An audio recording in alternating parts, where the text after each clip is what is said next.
নমস্কার ভিউয়ার্স।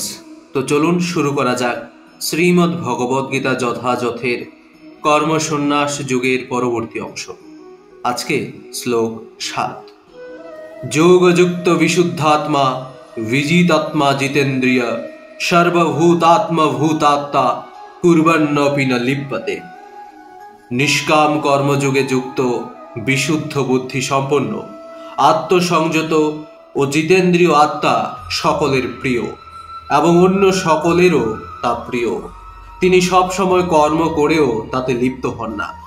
তাৎপর্য: কৃষ্ণ ভাবনায় ভাবিত হয়ে যিনি মুক্তির পথে এগিয়ে চলেছেন, তিনি প্রতিটি জীবেরই অত্যন্ত প্রিয় এবং প্রতিটি জীবই তার প্রিয়। কৃষ্ণ ভাবনামৃত লাভ করার ফলেই এটি হয়ে থাকে। এই প্রকার ব্যক্তি কোনো জীবকেই শ্রীকৃষ্ণের থেকে ভিন্ন রূপে দেখেন না। ঠিক যেমন একটি গাছের পাতা এবং ডালপালা গাছটি থেকে ভিন্ন হয়। তিনি খুব ভালোভাবেই জানেন যে গাছের গোড়ায় জল দিলে সমস্ত পাতা এবং ডালপালাগুলোকেও জল দেয়া হয়, অথবা উদরকে খাদ্য দিলে সমস্ত দেহেই স্বাভাবিকভাবেই শক্তি সঞ্চারিত হয়। এভাবেই কৃষ্ণ ভাবনাময় কার্যকলাপে নিয়োজিত থাকার মাধ্যমে তিনি সকলেরই দাসত্ব করে চলেছেন।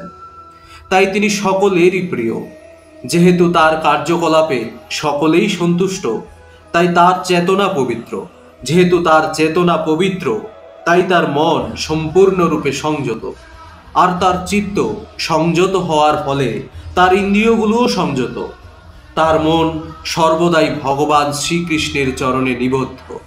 তাই শ্রীকৃষ্ণকে বিস্মৃত হওয়ার কোনো সম্ভাবনা তার মধ্যে থাকে না, বা তার ইন্দ্রিয়গুলোর কৃষ্ণ সেবা ব্যতীত অন্য কোনো জড় কার্যকলাপে নিযুক্ত হওয়ার কোনো সম্ভাবনা থাকে না। তিনি কৃষ্ণ কথা ছাড়া আর কিছুই শুনতে পছন্দ করেন না। তিনি কৃষ্ণ প্রসাদ ছাড়া আর কিছুই গ্রহণ করতে চান না, এবং তিনি কৃষ্ণ সম্বন্ধ রহিত কোনো স্থানে যেতে চান না। তাই তার ইন্দ্রিয়গুলো সর্বতোভাবে সংযত। যার ইন্দ্রিয় সংযত হয়েছে, তিনি কারও ক্ষতি সাধন করেন না। এখানে কেউ প্রশ্ন করতে পারে, তাহলে অর্জুন কেন কুরুক্ষেত্রের যুদ্ধে অন্যদের আঘাত দিলেন? তিনি কি কৃষ্ণ ভাবনাময় ছিলেন না? সেই প্রশ্নের উত্তর ভগবদ্গীতার ২য় অধ্যায়ে দেয়া হয়েছে। আপাত দৃষ্টিতে অর্জুনকে অপরাধী বলে মনে হলেও যুদ্ধক্ষেত্রে সমবেত ব্যক্তিরা সকলেই স্বতন্ত্রভাবে চিরকাল বেঁচে থাকবে, কেননা আত্মাকে কখনো হত্যা করা যায় না। তাই আত্মার পরিপ্রেক্ষিতে কুরুক্ষেত্রের যুদ্ধের কেউই নিহত হয়নি। সেখানে উপস্থিত স্বয়ং ভগবান শ্রীকৃষ্ণের নির্দেশ অনুসারে কেবল তাদের পোশাকের পরিবর্তন হয়েছিল। তাই কুরুক্ষেত্রের যুদ্ধক্ষেত্রে অর্জুন প্রকৃতপক্ষে যুদ্ধ করছিলেন না। সম্পূর্ণভাবে কৃষ্ণ ভাবনাময় হয়ে তিনি ভগবান শ্রীকৃষ্ণের আদেশ পালন করছিলেন মাত্র।